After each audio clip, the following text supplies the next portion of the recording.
Hello friends, welcome back to my channel. আজকের recipe নিশ্চয়ই তোমরা বুঝেই গিয়েছো। আজকের রেসিপি হচ্ছে সবজি। তো আমি এখানে পটল আর কাঁচকলা আগে থেকেই ভেজে রেখেছি এবং কড়াতে এখানে ঝিঙে ভাজা হচ্ছে।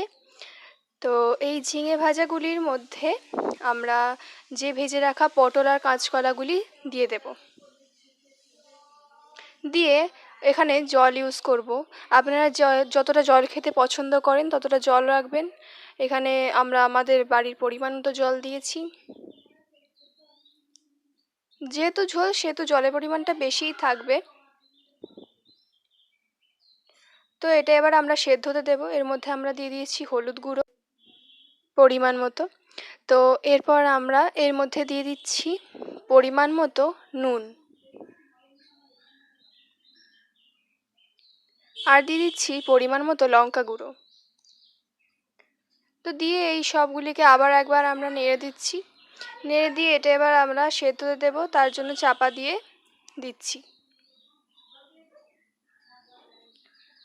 তো এখানে আমরা আগে থেকে আদা জিরে সর্ষে বেটে রেখেছিলাম, তো সেই বাটাটা আমরা জলের মধ্যে গুলে নিচ্ছি। এখানে আমরা সবগুলি পরিমাণ মতো ইউজ করেছি, আপনারাও আপনাদের পরিমাণ অনুযায়ী ব্যবহার করবেন। তো এখানে আমরা কয়েকটা আলু সেদ্ধ করে নিয়েছি। প্রায় 10 মিনিট পর মতো এসে আমরা আবার এটিকে একটু নেড়ে দিচ্ছি। নেড়ে দেওয়ার পরে আমরা আগে থেকে সেদ্ধ করে রাখা আলুগুলি এর মধ্যে দিয়ে দিচ্ছি।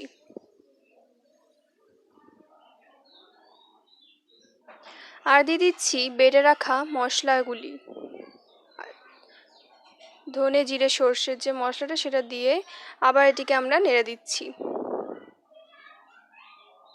এটিকে আমরা অন্য একটা জায়গায় ঢেলে রেখে দিয়েছি। তো এবার আমরা মাছগুলিকে হলুদ নুন মাখিয়ে নিয়েছি। তো এখানে আমরা রুই মাছ ইউজ করেছি, জ্যান্ত রুই মাছ, আর এগুলো হচ্ছে বাটা মাছ। তো রুই মাছ দিয়ে ঝোলটা, জ্যান্ত রুই মাছ দিয়ে ঝোলটা হচ্ছে আর কি আসলেই। তো এখানে আমরা কড়াইয়ের মধ্যে তেল দিয়ে দিলাম। তেলটা খুব ভালোভাবে গরম করে নেব আমরা, কারণ তেল ভালো করে না গরম করলে মাছটা ভাজা হয় না, মাছটা কড়াইয়ের মধ্যেই আটকে যায়। তো তেলটা খুব ভালোভাবে গরম করে নিচ্ছি। তারপরে আমরা মাছগুলি একে একে দিয়ে ভালো করে ভেজে নেব। আমি মাছ ভাজাটা আর দেখাচ্ছি না, এইভাবেই মাছগুলো আমরা একটা একটা করে না, মানে এইভাবে আস্তে আস্তে সব মাছগুলি ভেজে নেব আমরা।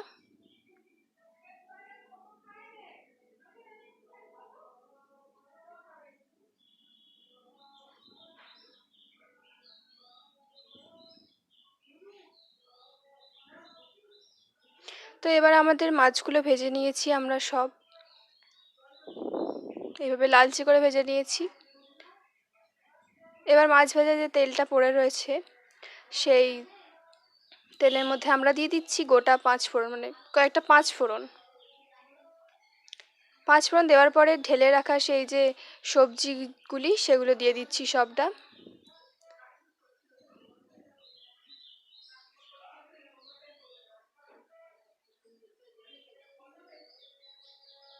যে আলু পটল কাঁচকলা ঝিঙে সবের যে মিশ্রণের যে একটা ঝোল ছিল সেই ঝোলটা এবার আমরা এর মধ্যে দিয়ে দিলাম।